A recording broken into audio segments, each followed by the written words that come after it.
A couple of years ago, I was unemployed and directionless. Opportunities were scarce, and despair began to creep into every corner of my days.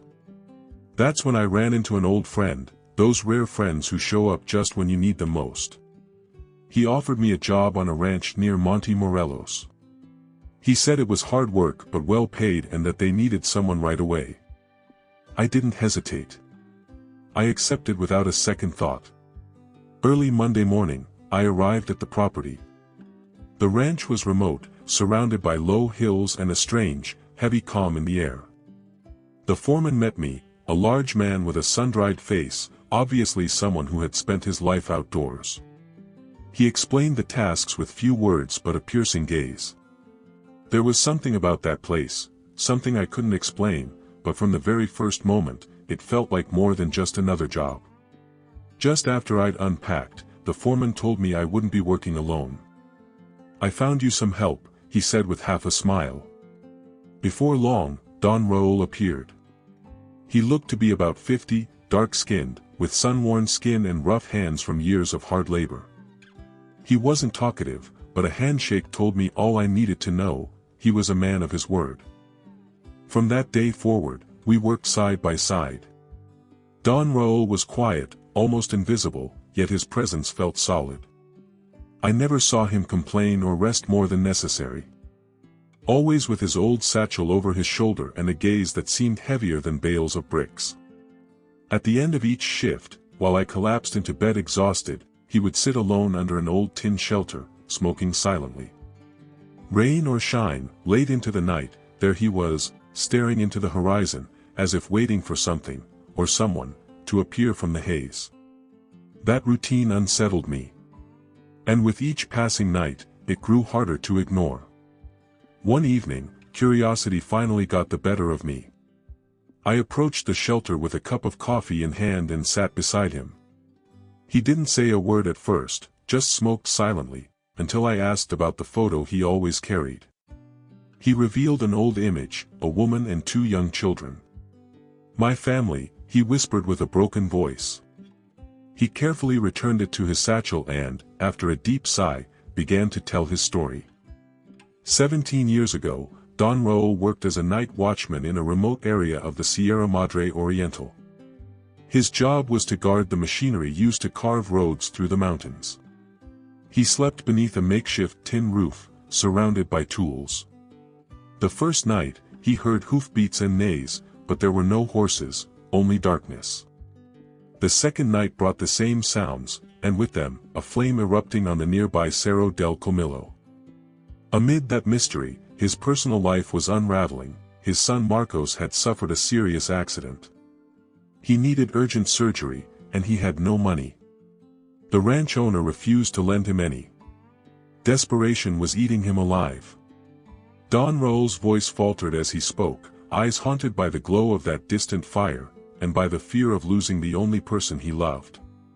One early morning, unable to sleep, I crept toward the shelter under a clear, cold sky, like even the night sensed what was coming. Don Raúl sat in his usual spot, cigarette between his fingers, staring at that old photograph. I sat beside him quietly and gently asked, "Don Raúl, what keeps you up every night?" He took a moment, then, never taking his eyes off the photo, murmured, 17 years ago, I lost them, my wife and my 2 children. He showed me the image, a smiling mother with her children in her arms. There isn't a night I don't think of them. There isn't enough guilt to forget them. His eyes were so sorrowful that the wind seemed to pause. I stayed speechless, unsure what to say. That night I realized Don Raúl didn't smoke for habit, he smoked for company. And every time he looked into the horizon, it was a silent plea, an unfinished conversation with a past that never let him go. He took a deep breath, gathering courage. I was a night watchman in the Sierra Madre, he began. I guarded machines that cleared the way between mountains. I lived alone, under a tin roof, in the middle of nowhere. His voice shook slightly, but he carried on. The first night I heard hoofbeats. I thought someone was stealing, but there was no one, just an echo, a neigh that didn't fade. The second night was different. Besides the horses, I saw fire, up on the Cerro del Colmillo. A strange flame, like the mountain, was burning but never consumed. His voice cracked. I was already wrecked from my son's accident. He needed urgent surgery, and I had no way to pay. The rancher wouldn't help. He looked down. I was desperate. Sleepless, hopeless. Then he appeared. His tone turned grave, fear, guilt, old pain swirling together.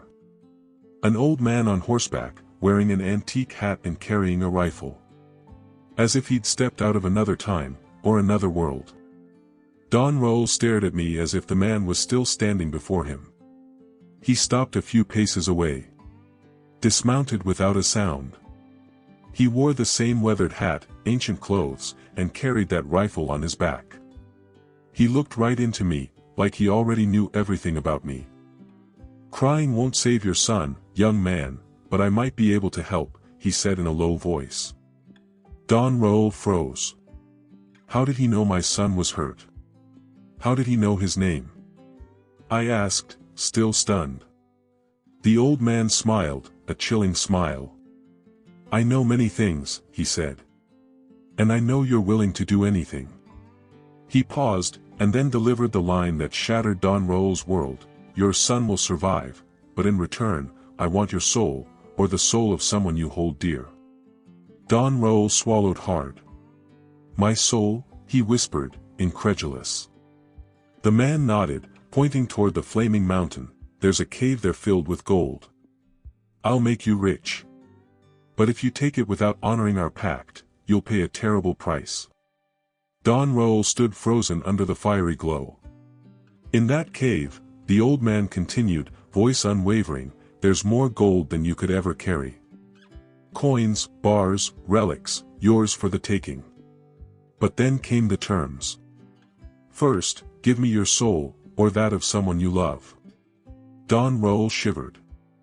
The stranger continued calmly, second, dig up the remains of the man who was shot down in that cave and bury them in blessed ground. And every Saturday, you must leave a candle and a stalk of cane at the grave. Don Raúl remained speechless. He thought of Marcos, his son needed surgery. His wife wept each night in silent despair. And there he was, at a crossroads. The stranger stepped back and warned, if you steal the gold without keeping your promise, you will suffer worse than you can imagine. At that moment, the darkness tightened. The deal was made. Don Raúl realized there would be no turning back. Despair and greed twisted in Don Raúl's chest. Days later, driven by desperation and the stranger's promise, he grabbed his satchel, a kerosene lamp, and 2 empty sacks, and set out toward Cerro del Colmillo. The hike was long and silent, the wind his only companion. Upon arrival, he cleared stones from a hidden entrance. He crawled through a narrow tunnel, feeling moisture penetrate his bones. On the other side, the cave yawned like an ancient wound. Inside, darkness was thick, but the lamp revealed the impossible, old saddles hanging from the walls, rusted rifles leaning against stones, tattered military garments rotting at his touch. In the center, the hypnotic glint of gold, crates spilling centuries-old coins, solid bars stacked in piles, and dusty jewels. Fear melted away as Don Raúl's hands trembled, scooping gold into the sacks. His breath hitched. The echoes rang like warnings. Yet the gold's shimmer proved stronger than his memory, or his conscience. While he filled his second sack, a chilling breeze brushed his neck. His heart pounded, he remembered the cave's warning. He lifted the lamp and combed the walls until he found it. A skeleton lay slumped against the rock, clad in tattered clothes, recognizably the same as the stranger, the ancient hat, rifle, weathered satchel. A voice of ice ran down his spine. The skull, tilted toward him, seemed to pass judgment. His lamp shook violently. The silence cracked with a sharp click, as if the cave itself had awakened. Sacks fell. He bolted. His feet pounded on stone, their sound like thunder in his ears. He gasped for air, stumbled, crawled through the tunnel as echoes chased him, whispering warnings of a fate already sealed. Don Raúl fled without looking back. Dawn found him at his doorway, sacks in hand but his soul in shreds. Silence greeted him. No welcoming voice. No light from within. He stepped forward unsteadily, and then a neighbor stopped him, sorrow in his eyes. He delivered the news that unraveled everything. Don Raúl's wife and children had died that night in a tragic accident. A cart plunged off a cliff. No survivors. The sacks hit the floor like stones in hell. He collapsed to his knees, tore off his hat, and beat his fists on the ground. The gold no longer gleamed, it was stained with unbearable guilt. I lost my family to my own greed, he sobbed. What he'd sent out to save them had destroyed them instead. The deal was never with that stranger, it was with his own pride. From that day on, Don Raúl never touched the gold again. Broken, he took it to his in-laws and, in silence, handed it over, no apologies, just sorrow in his eyes. He left afterward, abandoning the ranch and the town. He chose a life of isolation, his guilt as the only companion. He built no new house, sought no work.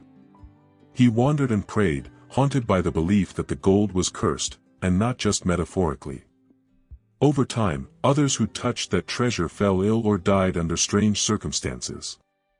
But he remained, thin, old yet alive. I took nothing more, he would whisper. That's why I'm still here, waiting for God to judge me. His redemption was not in words, but in renunciation. He walked away from all he'd ever wanted, so he'd never forget what he'd lost. Night after night under that same shelter, smoking silently, he didn't pray for justice. He prayed for forgiveness.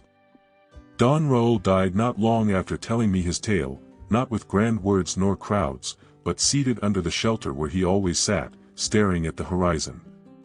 His funeral was quiet, but those of us who really knew him understood, his silence preached louder than any sermon. I return now to the present, feeling a strange heaviness. This wasn't just a ghost story or a curse, it was a soul lesson. I learned that greed can take the most precious thing you have. That tempting choices often carry unseen costs, until it's too late.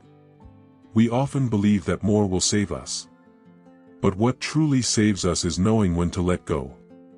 Don Raúl showed me that, unwillingly.